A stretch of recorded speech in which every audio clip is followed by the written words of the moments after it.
After 16 years in the police force, you learn that peace isn't given, it's earned. When I bought my dream home in Lakewood Heights, I thought I'd finally found peace.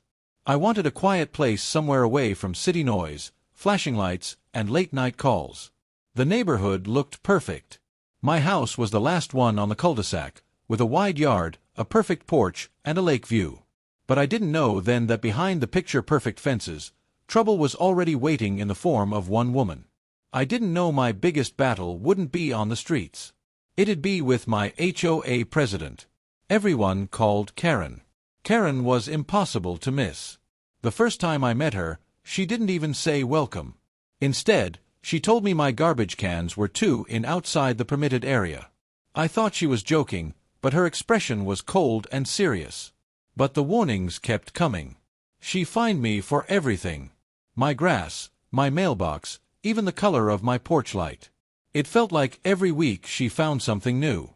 I just kept my head down, paid the HOA fees, and avoided confrontation. So, when I threw a small housewarming with my off-duty cop friends, she decided to teach me a lesson. She called 911 on my own party, not knowing the house was full of police off. My neighbors weren't so lucky. One told me she fined them for having a garden gnome not approved by the board. Another said, Karen once called animal control because their dog barked for 30 seconds. Everyone hated her, but no one dared to stand up. After 3 months of living there, I decided it was time to celebrate. I had finally settled in, unpacked everything, and wanted to invite my friends from the department, the people who had my back through years of dangerous calls and long nights. It wasn't going to be some loud, wild party, just a small barbecue, burgers, music, and laughter. I cleaned up the yard, set up a grill, hung a few lights, and filled a cooler with soda and lemonade. By 6 o'clock in the evening, everything was perfect. My buddies started arriving, a few off-duty cops, a sergeant, even our dispatcher and his wife. Everyone was relaxed, smiling, happy to finally enjoy an evening without uniforms or radios. We were talking about old cases, teasing each other, and flipping burgers, when I saw Karen's familiar shape at the gate. She didn't knock. She didn't call. She just walked straight in with that same angry expression. The music wasn't even loud, but she started shouting about unregistered gatherings and community violations. I tried to calm her, told her it was just a small get-together, but she kept snapping pictures and muttering threats about reporting this to the HOA. After Karen stormed out of my backyard, everyone stood there for a moment, stunned. The music had stopped, the laughter died, and the only sound left was the soft sizzle of burgers on the grill. The fun was officially over. My friend Jake, a sergeant from my department, shook his head and muttered, "Man, every neighborhood has one." I laughed it off, trying not to let her ruin the night. We turned the music back on, kept the volume low, and carried on like nothing happened.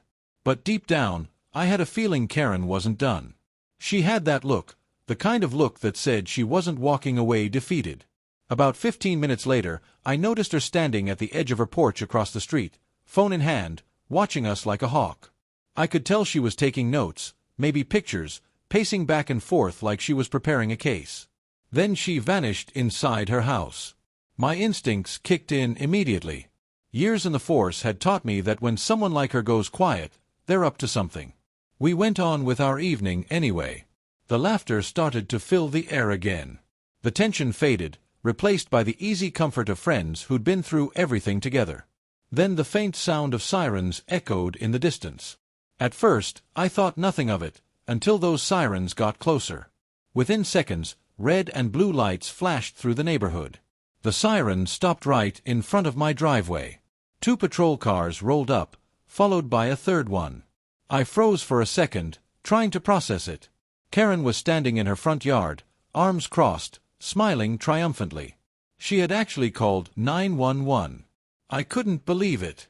I walked to the front as the officers stepped out. They looked around, confused. They clearly weren't expecting a quiet backyard barbecue. There's a dangerous party happening here. There are loud noises, illegal drinking, and strangers all over the street. I tried not to laugh. The officers turned to me, their faces shifting from serious to surprised as recognition hit them. "Wait, Mike. What the hell, man?" The rest of the guys started laughing behind me. Karen's confident expression began to crumble. "Ma'am, did you call 911? She nodded proudly, thinking she was about to be praised for her civic duty. "Ma'am, this is a private gathering of off-duty law enforcement officers. There's no disturbance here." Her mouth fell open. You could almost see the realization sink in. She had just called 911 on the police. Karen's face turned completely pale. You could see the confidence drain out of her as the reality of what she'd done hit her. "They said they were officers, but I didn't believe them." "Ma'am, I've known Officer Mike here for years. He's one of ours." Her mouth opened, but no words came out. My friend stood behind me, half amused, half annoyed, watching the scene unfold like a live comedy show. The irony was delicious. Jake calmly says, "Karen, we weren't doing anything wrong. You could have just asked me and I'd have shown you my badge." Mike said, "But she wasn't listening. She was too embarrassed, too deep in her own mess." Mike said, her hands trembled as she looked around, realizing that the whole neighborhood had come out to see what was happening. Porch lights flicked on, curtains shifted, people were watching, and for someone like Karen, who lived for control and reputation, that was the ultimate humiliation. Officer 1 said, "Ma'am, filing a false police report could lead to serious consequences." Mike said, "She tried to defend herself again, claiming she felt unsafe and suspected illegal activity, but it was no use." The other officer told her that unless she had actual proof of wrongdoing, she had wasted emergency resources and disrupted on-duty police work. Mike said, "He gave her a formal warning, and you could tell she wanted the ground to open up and swallow her whole." I stood there quietly, not wanting to rub it in. Here was the woman who had harassed me for months, who treated everyone in the neighborhood like criminals, and now she had called the cops on a house full of them. It was poetic justice in its purest form. Mike said, "My friends tried to hide their laughter, but one of them, Officer Daniels, couldn't hold it in and burst out laughing. Even the patrol officers chuckled a little." Karen turned red with embarrassment and stormed off, muttering something about unprofessional behavior. When the officers left, they patted me on the back and told me to enjoy my evening. I thanked them, closed the gate, and turned back to my friends. Mike said, "The tension evaporated instantly. Everyone burst into laughter, replaying the scene over and over." Jake raised his drink and said, "To Karen, the only person in history to call the cops on the cops." Mike said, "The group roared with laughter, and even I couldn't stop smiling." We turned the music back on, a little louder this time, and kept celebrating. The night felt even better knowing karma had done its work. That one phone call had changed everything. After that, Karen didn't come near my house again. Not a word, not a warning, not a single HOA notice. For once, silence from her felt like peace. I woke up to a quiet neighborhood. Sunlight spilled across the front yard, and for the first time since I moved in, I didn't see Karen pacing around with her clipboard. I made myself a cup of coffee and sat on the porch replaying last night in my mind. Mike, a few of my neighbors stopped by later that morning. Some of them had seen everything from their windows and wanted to hear the full story. They laughed, congratulated me, and even brought donuts as a peace offering. One older couple told me they'd been living under Karen's rule for years and had never seen anyone stand up to her. "Neighbor, you did what we've all wanted to do." Mike said, "It hit me then. Karen wasn't just my problem. She had been terrorizing the whole neighborhood." Later that week, I got a letter in the mail. It was from the HOA, but this time it wasn't a fine or complaint. It was a formal notice stating that Karen had stepped down as president for personal reasons. Mike laughed out loud when I read it. After the embarrassment of calling 911 on a group of cops, her reputation was shattered. For the first time, the neighborhood started to breathe again.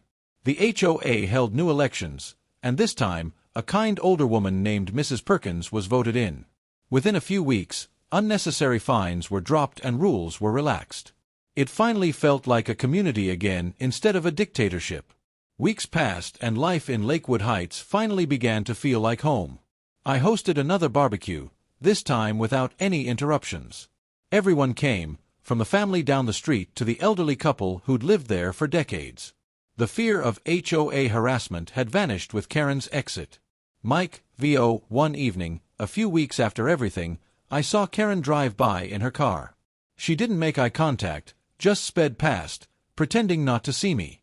But I caught a glimpse of her face in the window. It wasn't angry anymore. It was defeated. That was the last time I ever saw her.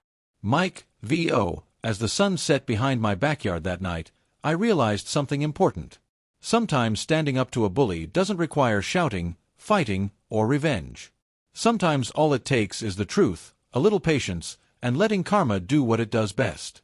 That peace I had dreamed of when I bought this house had finally arrived. Mike, V.O. As for me, I still live in that same house, still grill in that same backyard, and every time I hear a siren pass by, I can't help but smile. Because no matter what, I'll always remember the night when the HOA learned the hard way: never mess with a man who knows the law better than you do.